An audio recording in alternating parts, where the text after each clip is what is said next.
जय हिंद दोस्तों, स्वागत है आपके अपने YouTube channel Ravi sir official 99 पर। आज हम शुरू करते हैं इतिहास के वैसे महान शासक, वैसे पराक्रमी शासक जिन्होंने अपने एक ही वार में अपने तलवार के एक ही वार से एक शेर की हत्या कर दी थी, शेर को मार डाला था, इसलिए इसका नाम पड़ा था शेर खान, है ना। तो और जिन्होंने एक जमींदार से उठकर दिल्ली पर कब्जा कर लिया था और मुगल वंश को समाप्त कर दिया था, मुगल वंश को पूरी तरह से समाप्त कर था। लेकिन इनके मृत्यु के बाद फिर से मुगल वंश पनपा था। तो चलिए शुरू करते हैं हम शेर शाह सूरी के बारे में। शेर शाह का जन्म 1472 ईस्वी में नरनौल परगना में हुआ था। शेर शाह सूरी जो है वह सूर्य राजवंश के संस्थापक थे। सूर्य राजवंश है ना, यह एक अफगान शासक था और सूर्य राजवंश के संस्थापक था।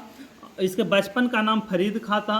इसका जन्म 1472 ईस्वी में होता है, लेकिन जो है कानूनगो के अनुसार इसका जन्म 1486 ईस्वी में होता है, 1486 ईस्वी में। लेकिन ज़्यादा मानने वाला जो फैक्ट है वह 1472 ईस्वी में हुआ था इसका जन्म, ये सबसे इम्पोर्टेंट फैक्ट है। और इनकी माता जो थी वह हसन खान थी। हसन खान कौन थी? तो यह अफगान थी, सूर्य की अफगान पत्नी थी, यानी कि इसके जो शेर शाह के पिता थे सूर्य, उनकी अफगान पत्नी थी हसन खान। 1522 ईस्वी में क्या करता है, एक बहुत बड़ा कांड करता है ना। कौन? तो फरीद खान। फरीद खान क्या करता है, मतलब शेर शाह का बचपन का नाम था फरीद खान। तो फरीद खान क्या करता है कि सबसे पहले तो यह अपने पिता का जागीर छोड़कर दौलत खां की सेवा में आगरा जा गया। शेर शाह अपने पिता की जमींदारी छोड़कर, जागीर छोड़कर यह दौलत खां के सेवा में चला गया। कहाँ? आगरा। और 1522 ईस्वी में यह कांड क्या करता है, एक शेर को मारता है। शेर क्या कर था? तो यह बहार खान लोहानी के पास नियुक्त था और बहार खान लोहानी पर जब आक्रमण करता है तो उसी के दौरान शेर को मार डालता है और इसीलिए इसका नाम क्या देता है, शेर खां। यानी कि शेर खां के नाम कौन देता है? तो बहार खान लोहानी इसका नाम देता है। अब जो है 1528 ईस्वी में चंदेरी में, है ना, 1528 ईस्वी में चंदेरी में और 1529 में घाघरा के युद्ध में यह बाबर के साथ लड़ा था। और इसी युद्ध के दौरान जो है हुमायूं को बाबर चेताता है कि तुम इस अफगान शासक शेर शाह से बच कर रहना। लेकिन हुमायूं जो है वह शेर शाह को हल्के में ले लेता है और इसलिए उसे अपने सत्ता को गंवाना पड़ता है। शेर शाह को क्या करता है, हल्के में लेता है कि हमारा इतना विशाल साम्राज्य है, ये कर लेगा, है ना, इस तरह से उसको हल्के में ले लेता है।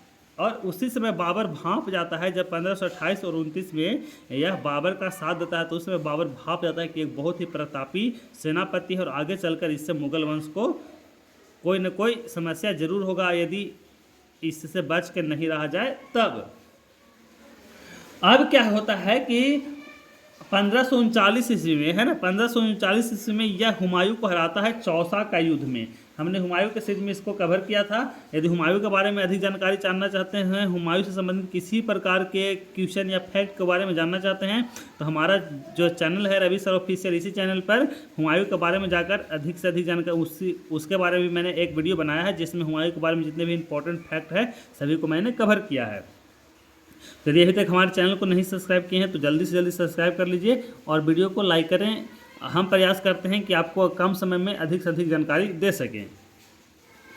1539 ईस्वी में क्या करता है, यह किसको हराता है? हुमायूं को हराता है। और हुमायूं को हराने के बाद ही यह शेर शाह सुल्तान ए आदिल, है ना, सुल्तान ए आदिल की उपाधि से जो है वह जाना जाता है। 1540 ईस्वी में बिलग्राम के युद्ध में भी, या फिर कन्नौज का युद्ध, है ना, ये बिलग्राम का युद्ध या कन्नौज का युद्ध के नाम से भी जानता है, उस युद्ध में फिर हुमायूं को हराता है ना। और इसी के बाद जो है वह दिल्ली पर क्या करता है, कब्जा करता है, दिल्ली का शासक बनता है ना। अब क्या हुआ, जब यह दिल्ली का शासक बन गया तो उसके बाद सबसे जो जरूरी था वो फैक्ट जानते।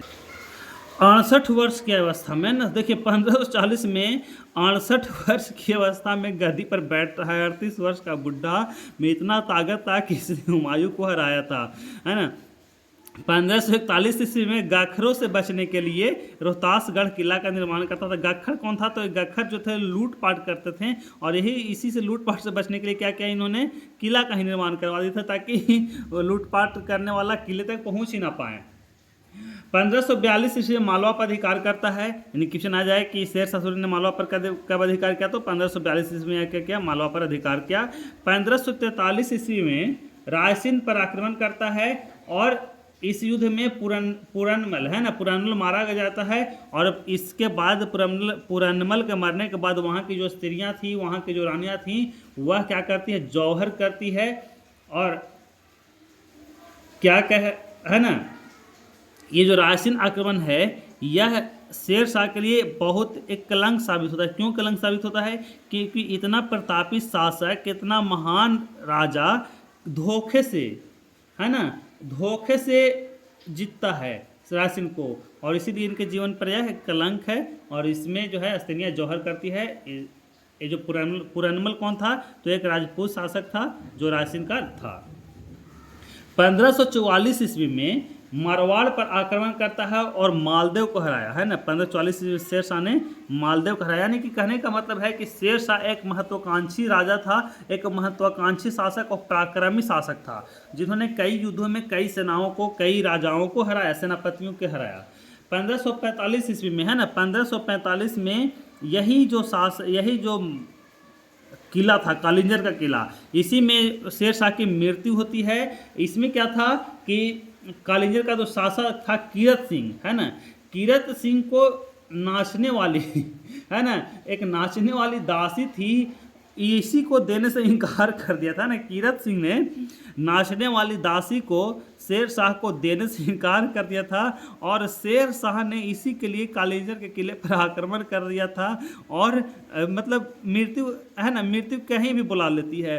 बताइए, एक दासी के लिए शेरशाह को क्या पता था कि वहाँ पर इसका जीवन समाप्त होने वाला है, और कालिंजर के किले में ही कि जीतने में ही इसकी मृत्यु हुई थी, क्योंकि कालिंजर के किला उड़ाने के लिए आदेश दिया था, है ना। और उसी के क्रम में जब कालिंजर के किला से टकरा कर एक बारूद का गोला, जहाँ पर यह शेरशाह खड़ा था वहाँ पर पूरा बारूद का ढेर था, और उसी पर आकर गिर जाता है, और जिससे बहुत भयानक विस्फोट होता है। उसी क्रम में इसकी क्या होती है, मृत्यु होती है। मृत्यु कब होती है, तो 12 मई 1545 ईस्वी को शेरशाह सूरी, भारत की एक महान शख्सियत, महान पराक्रमी राजा की मृत्यु होती है, जो एक महत्वाकांक्षी था, जो एक बहुत ही प्रतापी शासक था। और इसके बाद इसका उत्तराधिकारी जो बनता है वह छोटा पुत्र जलाल खां, है ना। इस शेरशाह सूरी का छोटा पुत्र जलाल खां इसका उत्तराधिकारी बनता है। तो ये था शेरशाह सूरी से संबंधित इम्पोर्टेंट फैक्ट।